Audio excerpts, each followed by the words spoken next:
Oscar Wilde, The Picture of Dorian Gray, Part 94. Stavely curled his lip and said that you might have the most artistic tastes, but that you were a man whom no pure-minded girl should be allowed to know, and whom no chaste woman should sit in the same room with. I reminded him that I was a friend of yours, and asked him what he meant. He told me right out before everybody. It was horrible. Why is your friendship so fatal to young men? There was that wretched boy in the Guards who committed suicide. You were his great friend. There was Sir Henry Ashton, who had to leave England with a tarnished name. You and he were inseparable. What about Adrian Singleton and his dreadful end? What about Lord Kent's only son and his career? I met his father yesterday in St. James's Street. He seemed broken with shame and sorrow. What about the young Duke of Perth?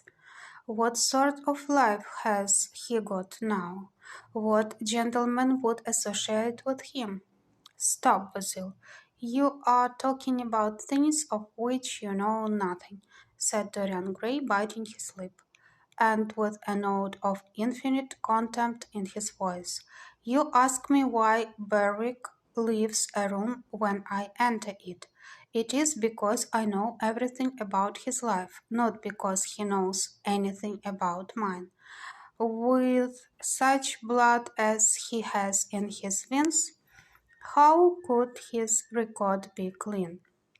You ask me about Henry Ashton and young Perth. Did I teach the one his vices and the other his debauchery? If Kent's silly son takes his wife from the streets, what is that to me? If Adrian Singleton writes his friend's name across a bill, am I his keeper? I know how people chatter in England. The middle classes air their moral prejudices over their gross dinner tables and whisper about what they call the profligacies of their betters in order to try and pretend that they are in smart society and on intimate terms with the people they slander. In this country, it is enough for a man to have distinction and brains for every common tongue to wag against him. And what sort of lives do these people, who pose as being moral, lead themselves?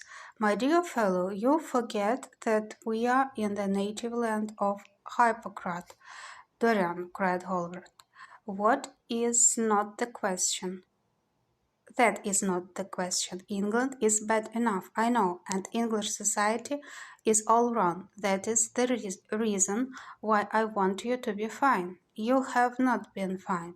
One has a right to judge of a man by the effect he has over his friends.